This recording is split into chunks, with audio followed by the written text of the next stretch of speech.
Please be advised that the following video contains discussion of some topics which some viewers may find distressing. On the 12th of May 2000, Australian scientist Rodney Marks died in Antarctica after a 36-hour window of illness and doctor visits. He was 32 years old. Though Rodney's specific cause of death was discovered in an autopsy 6 months later, the exact circumstances which led up to it are still a mystery, although perhaps they shouldn't be. Rodney was in Antarctica to study the stars. With an undergraduate degree in astronomy and a PhD in physics, Rodney was employed by the United States National Science Foundation and used an infrared telescope to observe the cosmos. Rodney took great care of the telescopes at Amundsen-Scott Station, using methanol and ethanol to clean them. Bottles of both chemicals could often be found amongst the many bottles of alcohol in his workspace. Rodney did like to drink. A lot. Though the NSF and their operations subcontractor Raytheon had policies limiting the supply of alcohol, binge drinking persisted. In addition to his own alcohol, Rodney shared drinks with colleagues at the station's only bar. Alcohol access was no problem for anyone. Even so, scientists built a moonshine still to make homebrewed drinks. Isolation, monotony and harsh weather plagued Antarctica, but Rodney was well liked and seen as a charismatic person. He performed in a band on the base and found love with a maintenance specialist named Sonia. The two even planned to get married after they finished up in Antarctica, but their marriage never came to pass. On the 11th of May 2000, Rodney was walking from the station's observatory when he started to feel ill. His vision became distorted and he had trouble breathing. Rodney visited the base's doctor 3 times over the next 2 days, who first attributed the increasingly distressed Rodney's symptoms to alcohol withdrawal and anxiety. This was incorrect, and Rodney's condition only got worse. Vomiting blood, feeling immense pain, and increasingly aggravated and distressed, Rodney was injected with both sedatives and antipsychotic drugs to calm him, while the doctor attempted to diagnose what was happening. The station's ectochem, a blood analysis machine, sat unused, its battery flat. Eventually, Rodney's heart stopped beating.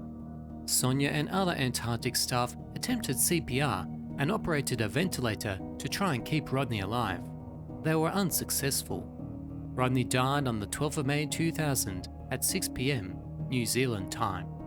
The National Science Foundation issued a statement saying that Rodney had died of natural causes, with the specific cause of death yet to be determined. His distressed colleagues attempted to clean up their fallen friend's quarters, throwing out many of the bottles and garbage within. An aeroplane wouldn't pick up Rodney's body for several months due to the extreme Antarctic weather. When a plane did arrive in October, Rodney's body was taken to Christchurch for an autopsy. The forensic pathologist and all who knew Rodney were shocked at the results. Rodney hadn't died of natural causes. Methanol had killed Rodney. He had 150 milliliters of the poisonous liquid in his body. Just how Rodney was poisoned was a question that New Zealand authorities would be tasked with answering. It was far from a simple investigation. Uncovering the nature of Rodney's death was complicated from the very start. He was an Australian citizen who died at a US-administered base located within Antarctic territory claimed by New Zealand. New Zealand investigators believed in a handful of possibilities to explain how Rodney ingested the methanol. He either drank it to take his own life or to get a buzz that standard drinks couldn't provide, swallowed it by accident, or had it placed in his drink by someone else as a prank or a deliberate attempt to cause him harm. Rodney drinking the methanol to end his life was thought of as the least likely cause of his death. He was in love. He was going to get married. He was satisfied with his career and was well regarded by friends and family. He was also clearly distressed throughout his poisoning ordeal and fought to stay alive. Rodney undoubtedly liked to drink, whether from his own supply, the bar, or moonshine. But drinking methanol to get an extra buzz, perhaps misjudging how much was safe to slip into his drink, it was thought he was too smart to make such a mistake. And crucially, Rodney's behaviour seemed to show that he didn't know what was causing his body to have such an adverse reaction in his final hours. If Rodney drank the methanol knowingly, he'd likely tell Dr. Thompson. Perhaps the doctor would have given him suitable treatment. There was little evidence to suggest that someone placed the methanol into one of Rodney's drinks, whether as a joke or with more malicious intent. His colleagues treated him well. He was sociable across the professional divide and at ease sharing his scientific passions and drinks in equal measure. Rodney's friends had so much affection for him that they took the time to fashion a casket and buried him in the ice until the plane arrived to take his body away. And in all of the theories and articles written about Rodney's death, none have suggested a possible motive for murder. Rodney may have mistaken a bottle of methanol for one of his many bottles of alcohol. While it's true that methanol bottles could be found alongside standard drinks in his workspace, it wasn't a certainty at the time of his death. The cleaning generally took place in January. Rodney died in May, and the cleaning methanol was usually kept under lock and key. Several of Rodney's friends remembered him owning an unusual bottle of alcohol, which wasn't ruled out as another possible source of the methanol he drank. An anonymous South Pole worker suggested this bottle could have been similar to alcohol sold to tourists that contained methanol, which has been known to kill people. This possibility couldn't be explored though. The mystery bottle was thrown out when Rodney's quarters were cleaned. Faced with a lack of physical evidence, New Zealand police tried contacting all of the people stationed at Amundsen-Scott Station when Rodney died. It didn't go well. With little information to work with, Detective Grant Wormold and New Zealand police attempted to send a questionnaire to the 49 other people at the Antarctic base at the time of Rodney's death. Instead of being given a list of these people by the NSF or Raytheon, Wormold and other investigators had to find their names online. The NSF eventually helped. Conditionally, they reserved approval of all questions asked in the questionnaire. Only 13 people responded, and little new information was brought to light. The NSF had also compiled their own report before Rodney's body left Antarctica, but this was not shared with New Zealand authorities until several years later.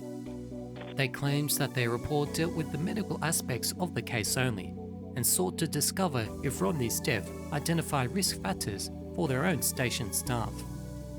The NSF were not the only ones scrutinised by police. In his initial statements to authorities, Dr. Thompson stated that needle marks were already present on Rodney's arm before he injected him with sedatives. But in the police's view, Thompson didn't press Rodney about how these marks came to be there. Such marks may have indicated that Rodney injected drugs before he died, although the autopsy showed no sign of drugs in his system. Were it working and used correctly, the ectogen that Dr. Thompson stated was malfunctioning may have detected methanol in Rodney's bloodstream. Rodney's life may not have been saved, but discovering the methanol may have put the base into investigation mode sooner. Rodney's quarters may have been sealed off, evidence may have been preserved, and witness insights may have had greater focus. The doctor argued that the blood analysis machine wasn't working at the time and was difficult to use even when functional. Antarctica-based physicians who reviewed Thompson's notes disputed his ectogen claims. It was easy to use and should have been working. It was Thompson's responsibility to keep it functional. When the coroner handed down his final report in 2008, he couldn't conclude just how Rodney died. There was no decisive evidence to suggest that Rodney drank the methanol intentionally, accidentally, or was deliberately poisoned. Though they weren't explicitly blamed for the outcome, the investigating police said they were confused and dismayed by the lack of cooperation from the NSF, Raytheon, and other American organizations. What happened to Rodney was tragic, and we may never know the actual circumstances of his death. It's hard not to believe that the NSF and others could have been more forthcoming through the investigation, although the NSF have always maintained that they complied with every police and coroner request. Even though he is gone, Rodney will always be remembered, and not just by his family and friends.